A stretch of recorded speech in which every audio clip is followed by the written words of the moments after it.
Alright, good evening and welcome back to my channel. I am the Uplifted Explorer, and tonight we will continue our reading in Last Days, written by Adam Neville. This is a novel, and we are, yeah, we've been reading this for quite some time. There is another book that he wrote called The Ritual, which Netflix used for their movie, and I'm looking forward to seeing it. But I want to read the book first before reading it. So I hope you all have been enjoying this book. If you have, please like and subscribe down below. Hit the bell for notifications so you don't have to miss a video that's coming up. And at the time of this video, we are at 188. If we can try reaching that goal to 200, that would be awesome. It's not a lot, just 12 more subscribers. That would help the channel greatly. So I hope you all are enjoying this, and I hope to hear from you guys soon. So let's continue reading Last Days.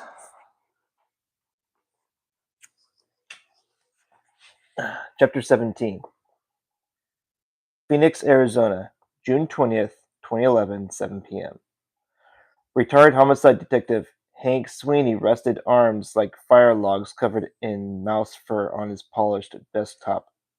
A gold watch with a thick bracelet glinted in the thickets of white hair grown to the top of his freckled hands. He'd worn a centenary tie for the interview, upon which Dan had clipped a microphone. On the on the wall behind the shiny block of pink flesh and stubborn square features that formed the detective's head and thick neck, there were four framed commendations, three medals, two photographs of him wearing U.S. Airborne Cavalry uniform as a younger man, and three separate pictures featuring him in a police dress uniform receiving medals. On the surrounding walls, there were two antique Winchester rifles, a hold and faded regimental flag, and crossed cavalry sabers. The cool, bright house around his vast study had the dimensions of a palace. Outside, sprinklers misted an impossibly green lawn, shorn as close and perfect as the retired cop's hair when he was in uniform. Flowers burst into explosions of red, pink, and purple excitement under the trellised walls and broad windows. Two cars, a Lexus and a black SUV, were parked on a driveway of bleached pink stone. Kyle left their rental in the street. Somewhere inside the enormous ranch house, a television murmured. Out back, they glimpsed a round swimming pool shimmering cobalt blue. Sweeney's thick-haired wife looked like a storybook grandmother in a pink trouser suit. She made a plate of sandwiches an army could have marched on for a month. A water, a water butt of homemade lemonade complemented the snack. "Ready when you are, sir," Kyle said when he stood to the left of Dan before Sweeney's desk. Behind the camera, Dan grinned at Kyle's awkward use of "sir." Hank Sweeney cleared his throat, stared at the camera deadpan, making Kyle grateful he'd never sat across a table from Detective Sweeney in an interview room. There were four principal detectives working under me on on the copper mine murders, though up to 10 in total worked the case in the first 3 months. It was primarily me running Detective Hernandez, Riley, and Salazar at the time of the murders, and thereafter. And we were thorough. I don't want you to imply or give the impression that we were a bunch of trash kickers who made a cluster who made a cluster mistake of the whole investigation. Dan coughed back a snigger, and Kyle threw him a dark look. Plenty have said as much in the past, and it would be a woeful inaccuracy to suggest the same all over again. Sweeney held up one thick, furry forearm to mute Kyle, who tried to interject.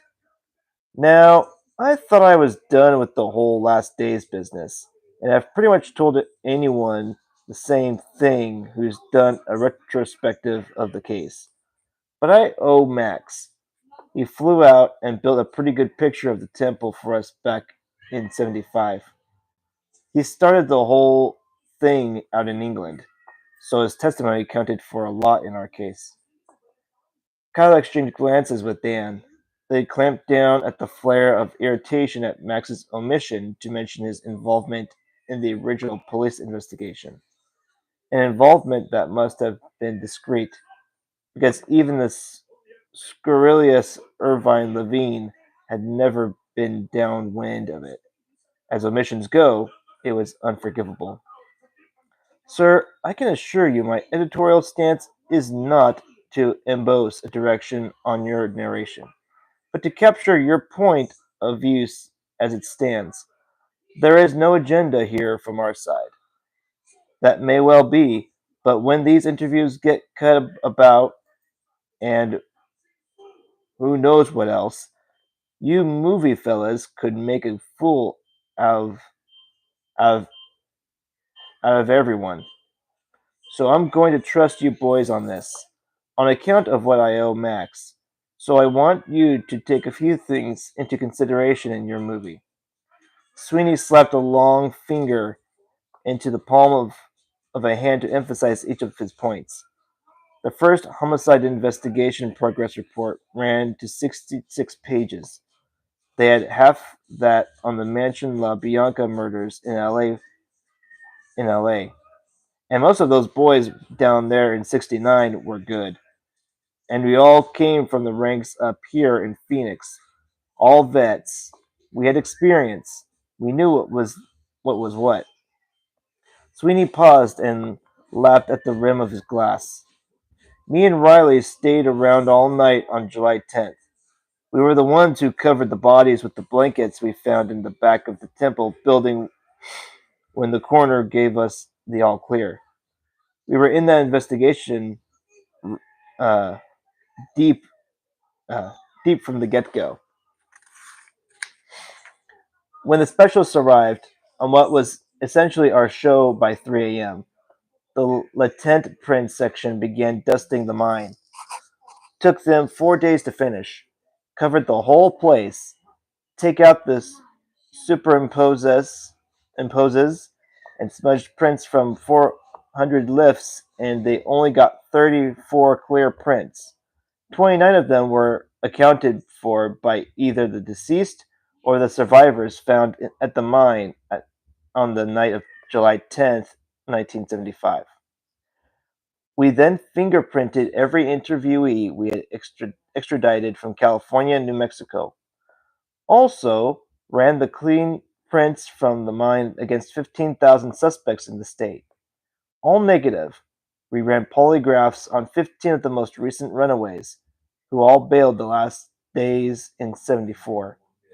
We ran MOs through the state CII. We looked real hard at the backgrounds of the victims, even checked out the crackpot theories. Everything went into that report. Mr. Sweeney, can you tell us about the suspects you interviewed? You got till Christmas? I don't. Folks were coming and going all the time in the early days. 73 to 74. Word spread right up to San Francisco about the last days, and we interviewed a shade over 100 people in the first 3 months of the investigation. We had a bunch of runaways and drifters, a lot of mixed up kids who'd passed through that mine, one time or another, since 73 college dropouts looking for a good time. Drugs, good time, um, drugs, trash, or whichever. Hippies, bikers, petty criminals, parolees, you name it. We interviewed plenty of Hollywood types too. who hung out with Sister Catherine at her place in California. Musicians, actors, we called them down from LA. What impression did they give you about the cult at this stage? About life at the mine in 1974? The people you interviewed, the runaways? It didn't suit most tastes once they got down there to see it for themselves. And those that weren't plain crazy pretty much told us the same thing, that Sister Catherine was running the show when they were there. But as an absentee, most people at the mine we interviewed never laid eyes on her. Outside of the picture they hung in every building. She was using all kinds and means of intimidation to get her way, and control through a kind of hierarchy she ran from her place out west. Through this group of nut jobs who called themselves the Seven, was the real deal in France and England. For those who cared to look, and we did, we were thorough. Sweeney paused again to sip his lemonade. Numbers were going down at the mine in the summer of '74. A lot of people didn't fancy handing over their money and possessions anymore. Others found the Bible thumping too much. Plenty got freaked out by the members who got into it in a heavier way. Like this seven. Towards the end of towards the end in '75, it pretty much came down to a hardcore of members getting into a very bad scene. Moloch, Baal, Chemos, Erebus, and Belial being the biggest pinheads. Everyone else still living out there was pretty much a prisoner. Some of the girls had kids there and wouldn't leave them behind, so they stuck it out. What about the last months of 1975? What was your impression of the group preceding the night of ascent? Around 20 people were in place at the mine in the final months, taking it to the next level. As Brother Belial put it, Sister Catherine was losing control in the last year too. Someone said they heard Sister Catherine was like a little girl. Anyway, by the end, her brain was basically mush. I mean, she even ordered Belial to kill her. Paranoid about a police raid, the FBI, the CIA. There'd there'd been a libel case against a journalist, Levine, which she'd lost, and she'd been sending funds everywhere: Switzerland, Costa Rica, South Africa, in case she needed to make a run for it. Though she needn't have worried. She wasn't on any kind of radar, but she was an addict. Her psychosis was full blown by the final year, and uh, a real storm was gathering that we knew nothing about. People were leaving every month or so, right through the beginning of '75, when they could, before they built the fence that rancher next door used to drive the runaways into Yuma to the bus station. And the only members we ever interviewed who were at the mine closest to the time of the murders escaped about 2 months before the night of July 10th. Two girls and their babies, Martha Lake and Bridget Clover. That's them, pin-ups for the newsmen, and the closest thing we had to star witnesses in the case had there ever been a trial. They came back to Arizona, scared for their lives, under police protection, and they pretty much confirmed that there were about 25 people left at the mine the night they lit out. The, we took 15 out of that mine, 9 dead and 6 living. The living accounted for the 5 kids and Brother Belial. What happened to the other 5 members Blake and Clover remembered being out there, we never traced. Brother Adonis, Brother Ariel, Sister Urania, Sister Hannah, and Sister Priscilla. They must have escaped and vanished or been killed and buried in the desert of like Martha Lake always claimed. Almost all the interviews we took from the other 100 interviewees were discarded or forgotten about soon after. Why was that? Well, for one thing, it was a bunch of hippie trash about voices in their heads and the sort of evil spirit baloney you'd expect from a bunch of wackos and junkies and crazy birds. People claimed they were possessed. Others said they could fly or some junk and look down on their bodies from the air. Some said their souls had been taken had been taken away. If there had been a wall nearby, Kyle would have leaned against it. And we had the killer. We had the weapons. A confession from Belial, more or less, and we pieced together the rest of the ballistic and forensic evidence. We had a good partial picture of what went down that night pretty quickly. After about a week, in fact, our main suspects were the seven. Four of them were found dead inside the temple, called themselves Moloch, Baal, Chemos, and Erebus, and there was Belial. Two of two of the two more of the seven were in San Francisco the night of the murders, and both solid alibis. They were female, Sister Gehenna and Sister Bologna. Claimed they was setting up a business for Sister Catherine. Kyle frowned and worded his question carefully. The question Max was very keen to have him ask in the production notes. There's always been some conjecture that Belial, Moloch, and Baal did not commit the murders alone, particularly on the bodies that were found grouped together at the fence. For sure, but the other two shooters were dead. Belial killed them, so we couldn't ask them squat.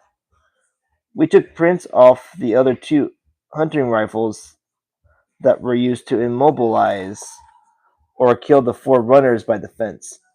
They matched Brother Moloch and Brother Baal, who were found deceased at the first murder scene in the temple building. It was all in the first coroner's report. As to any evidence of any other suspects in the murders, we had nothing. Well, let me put it this way. The first investigation report was 66 pages long. The first progress report on further suspects was 1 page long, and there was still a lot of white space on it, if you get my drift. But did you ever have a hunch that others were involved in the murders on the night of Ascent? Let's see really quick. Okay. Just making sure.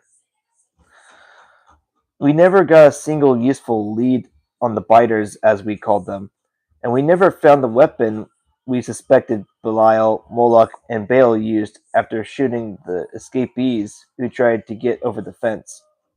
The bodies, what kind of clues did the bodies give?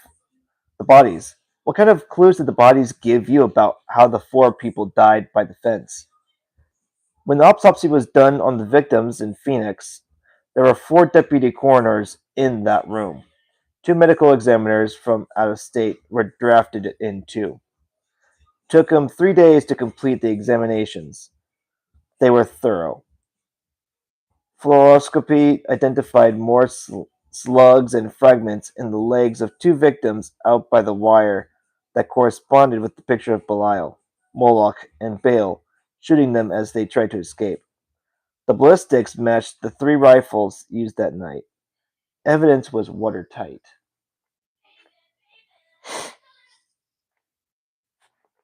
Ugh. And we knew from the autopsy that all the victims had ingested large amounts of drugs, MDA. Forensic chemist with Sid took blood samples out of the mine.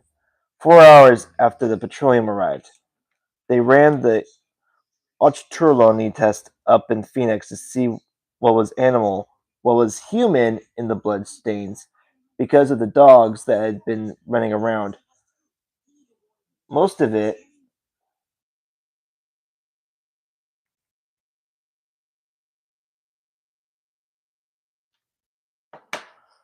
where was I at? Most of it had dried out by the time Sid was there, so it was near impossible to determine subtype.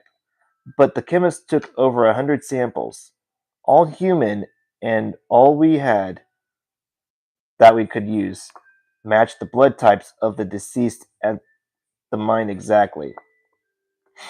What about the wounds consistent with claw and teeth marks on the victims by the fence?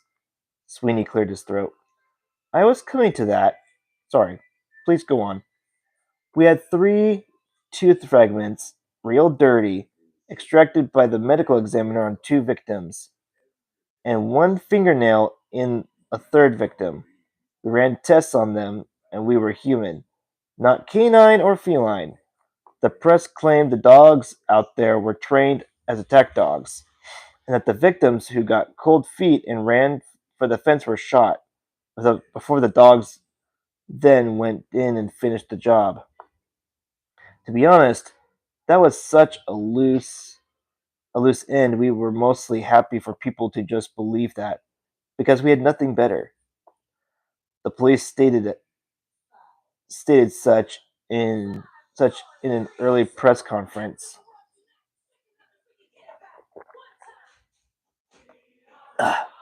Because in the first week, we were sure that's what happened. There was a lot of public pressure on us to make arrests, to bring in to bring in new suspects. Oops. No one believed Belial could have killed them all, or that the 5 in the temple had just kneeled down and gone out willingly in the way they actually did. Folks had gone into lockdown all over the state and in LA, New Mexico. Terrified, there was a crazy cult of devil worshippers out for more blood. But a medical examiner ran some more tests after the press conference and speculated that the teeth fragments found in the deceased were from dead human teeth, like they come from human remains, not from a living mouth. Same for the nail fragments. Must have been some kind of weapon made from bones, which ruled out any other suspects being involved in the killing, then getting away. Because dead men don't walk. The 5 members from Lake and Clover's testimony, who were never traced, were also ruled out as suspects.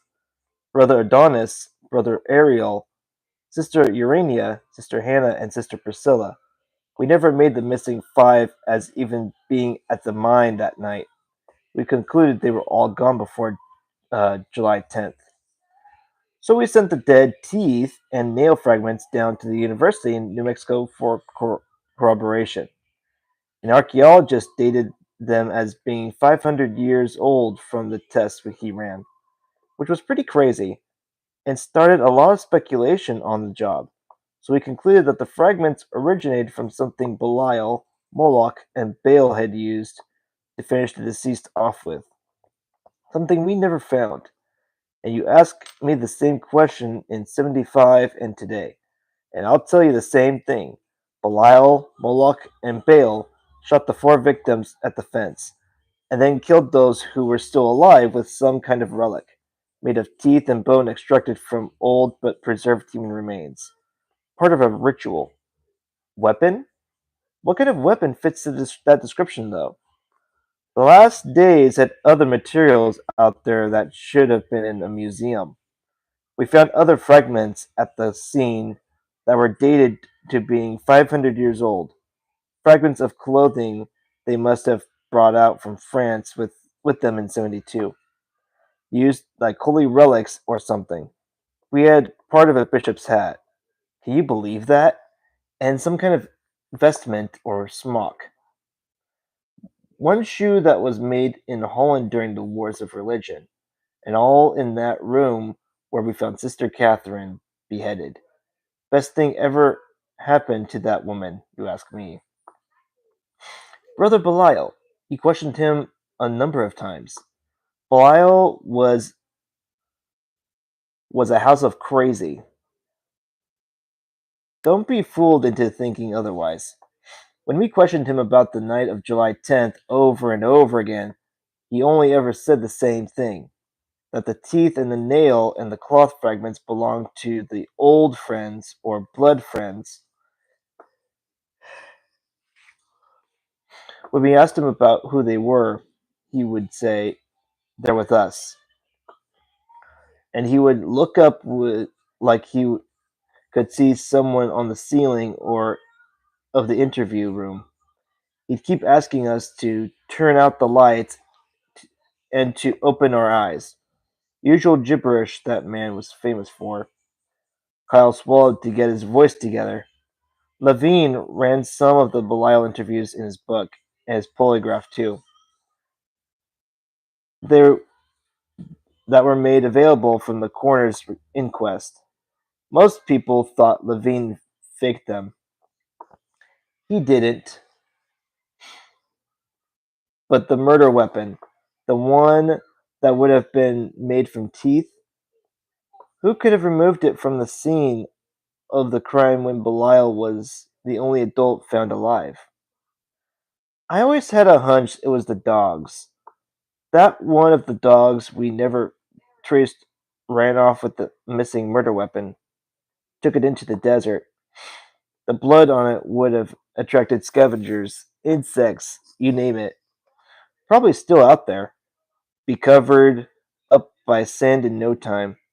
So at the final press conference in September, we offered Belial as the sole living killer of the 5 deceased in the communal chapel, for which we would stand trial, before their willing execution at his hands. Moloch and Baal assisted Belial in mortally wounding the 4 victims found by the fence with gunshots, before Belial, Moloch, and Baal committed a final execution involving an unknown handheld weapon. Then Belial killed his confederates, Moloch and Baal, at their request, along with Catherine and the 2 others found at the first murder site. Brother Chemos and Brother Erebus, Belial never denied his participation. He claimed he was chosen for the honor of Sister Catherine for a feast of old friends. Again, the repetition of friends unnerved Kyle to the point of the muscles in his left leg going into involuntary quivers. But the dogs? And the children? The mural? The mist? What did you make of it all? Unrelated to the actual murders as evidence, but part of the whole, excuse me, picture we had to put together after the fact. The dogs just fled scared and kept on running. They were wild anyway, and the noise of heavy gunfire would have sent them off into the desert. Patrolmen who first arrived at the scene and the neighbor at the ranch both confirmed they heard dogs in the distance after the gunfire. The pictures, drawings on the walls, the amount of drugs they were ingesting explained the twisted murals on the walls of the chapel. But the smoke in the air, the atmosphere changed. Maybe they had been burning something on that fire pit too, like sulfur, to produce the tainted smoke. The murders were part of a ritual after all, but we never investigated the smoke. What could it possibly show us? It was smoke from a fire or flare. What about motive? To commit suicide on this scale in this way? Beggars belief, don't it? But to motive, but as to motive, we had various scenarios that all fit the profile of the case. So the right motive was one of those we had, or maybe bits of them all. Who could we ask? Belial was crazy up until the day he died, and only one of them kids we pulled out of there ever spoke again as far as I know. The only one who wasn't a mute, the clean kid as we called him. He never spent much time at the mine. We know from eyewitnesses close to Sister Catherine's mansion in California that she and the clean kid mostly lived at the mansion up until 2 nights before the murders. She kind of adopted him, or more precisely, stole him from his mother Priscilla, who we never traced. The other kids we found had also been separated from their parents out at the mine. Sister Catherine's whole shtick was to break up families, couples, friends, you name it, right from the beginning of the organization, Max told us. No one in that cult could have any attachment to anyone but the leader, Catherine. Not even an itty bitty baby. Was how she kept control, divide and rule. If you can't love me, you will fear me. Textbook.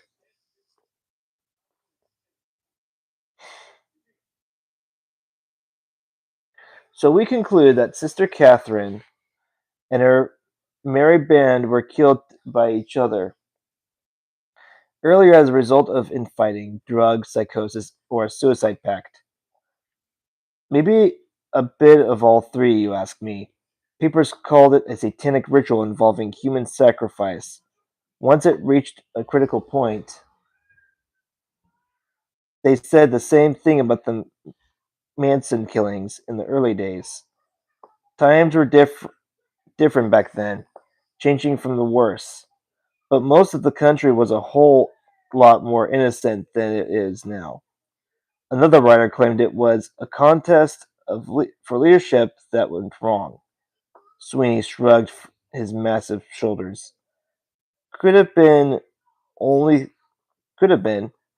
Only thing we can be thankful for is that they had enough humanity left over to spare the lives of the children. They all went into the system, into care. They were they were messed up. Four of them couldn't even speak, which leaves me and anyone else still familiar with the details of the case with one final mystery. And I bet I know what you're going to ask. Kyle managed to smile, but kept silent. Footprints? Kyle only nodded. If he spoke, he knew his voice would be hoarse, hoarse and quivery. Ah. Sweeney winked at Kyle.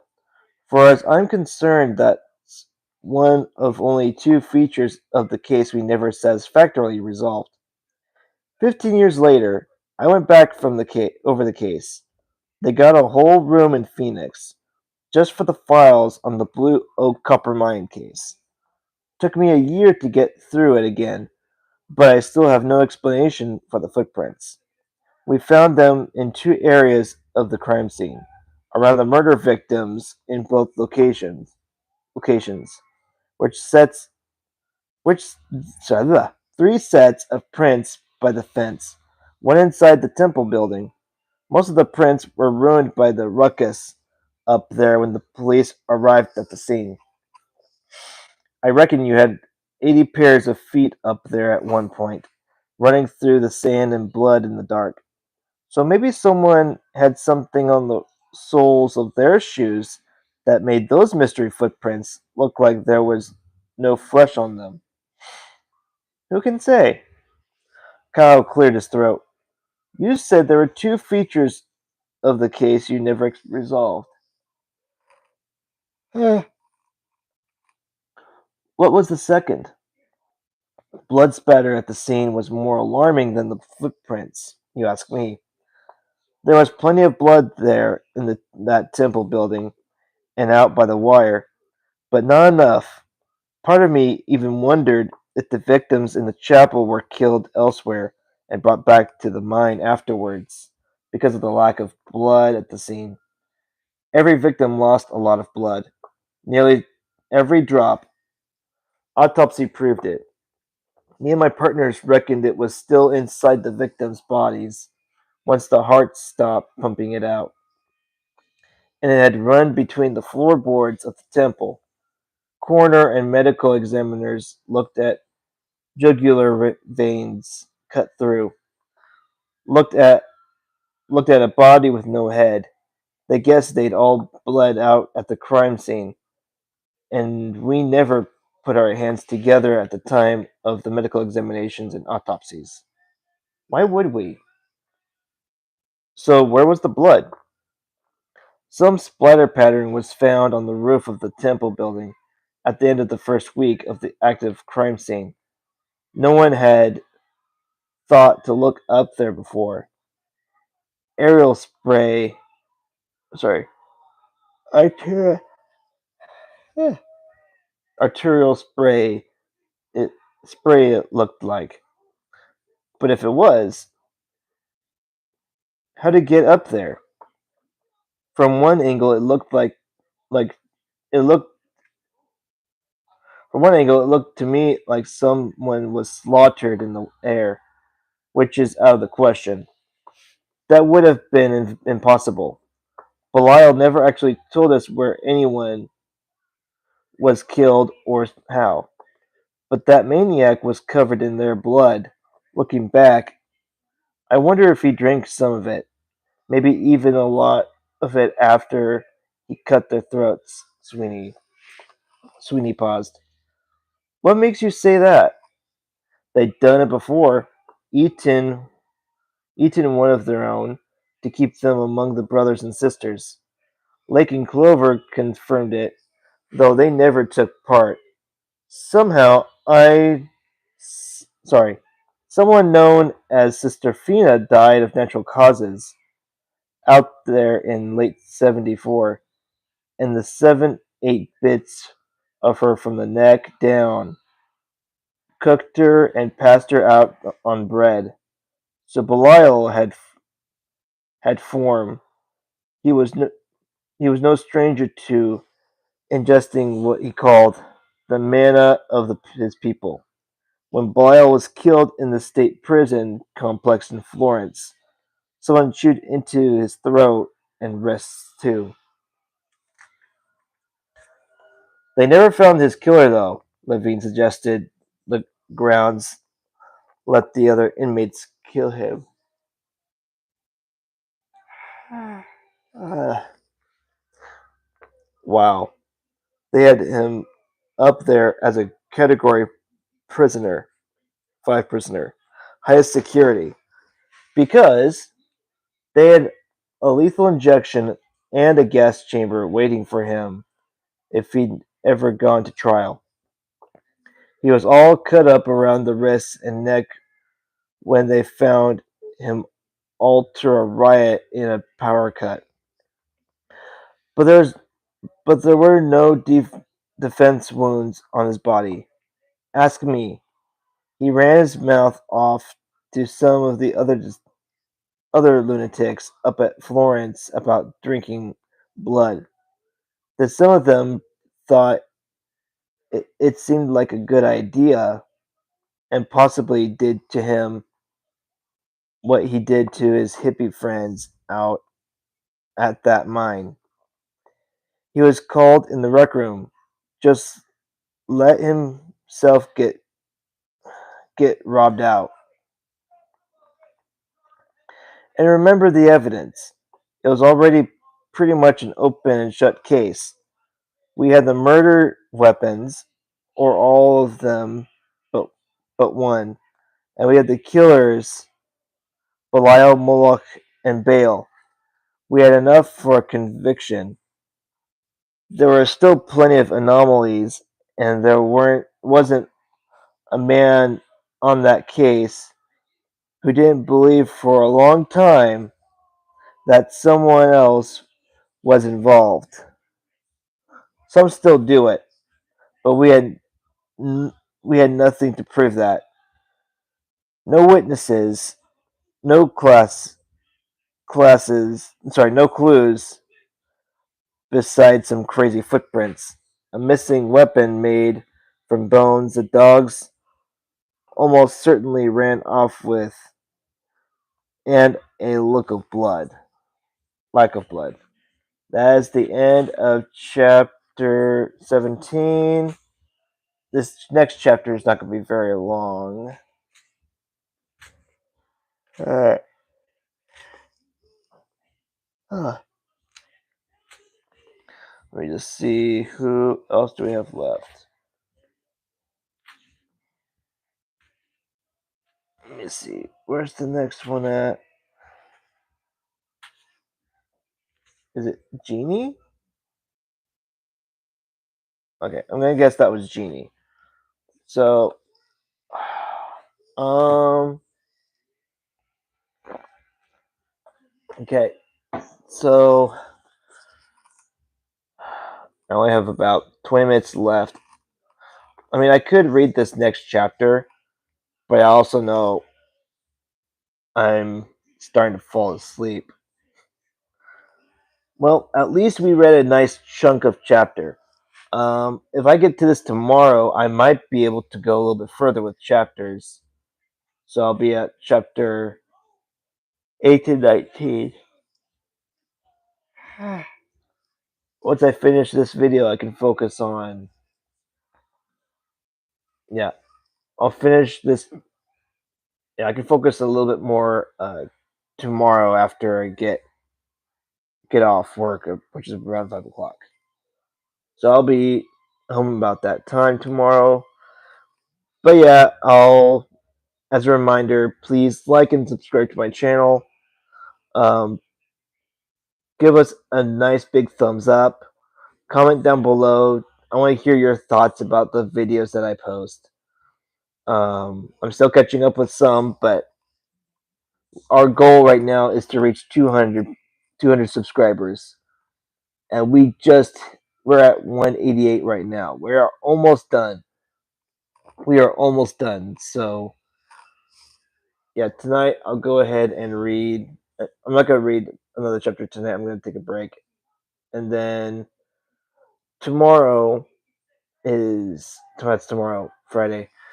Um, Saturday will be a bit lengthy because it's gonna be a lot of fun. So I hope you all enjoyed this video. Please comment down below, subscribe to my channel, and please give this video a nice big thumbs up. We need those for the coming weeks. So I hope you all enjoyed this book, and we'll see you all in the next video. Until then, I am the Epileptic Explorer, and I hope you all have a fantastic evening.